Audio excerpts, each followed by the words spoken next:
a perfect egg roll is not just about flour, butter, and sugar. There's more. Tip number 1.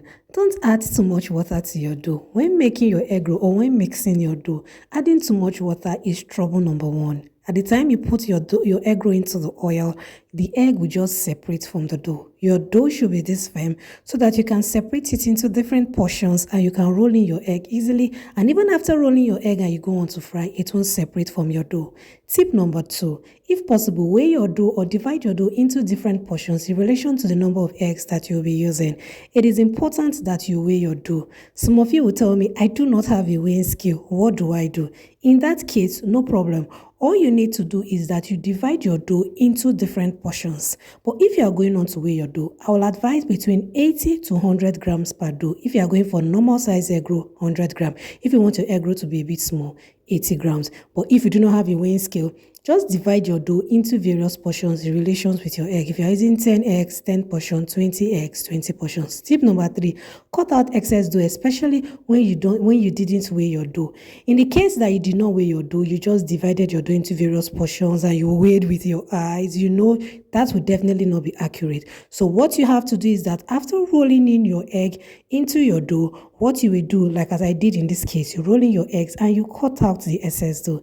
This will help your egg roll not to be too big, and it will help it cook better, because if your egg roll is too heavy or it has too much dough, it may not cook well and you won't have a good dough at the end of the day. So when you cut out the excess dough, you get a fairly constant egg roll size. Like look at this, they are not all the same, but they look a bit similar. So you have a similar sized egg roll recipe at the end of the day.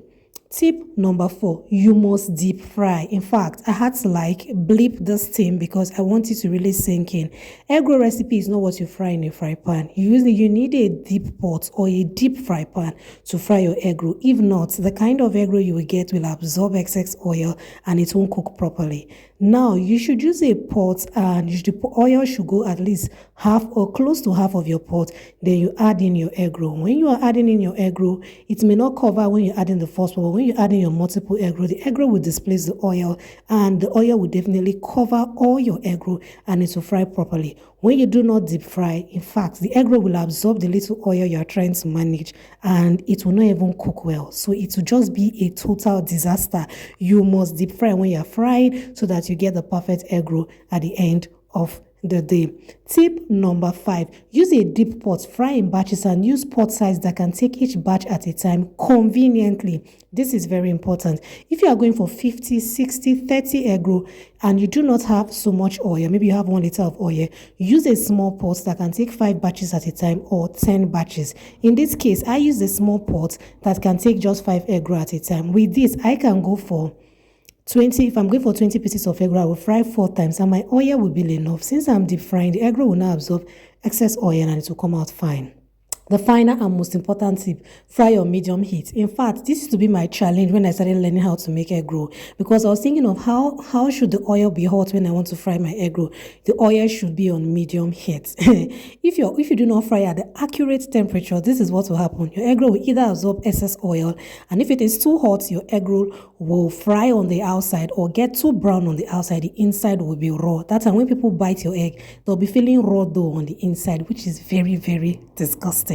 So this is what you do. Once you turn your oil into your pot, put in some slices of onions, or better still a dough.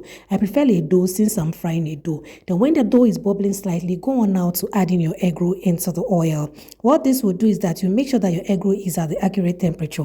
Now, if you find out that your oil is bubbling so much, or the dough or the onions is bubbling so much as if the world wants to end, my dear, what you need to do is that you can reduce the hot oil, add in normal temperature oil to bring down the temperature of the oil before adding in your egg roll. Now, you can see my egg roll recipe here. I had to fry on consistent medium heat. Medium heat, not high heat, not low heat. Low heat, your egg roll will absorb excess oil. High heat, your egg roll will get burnt.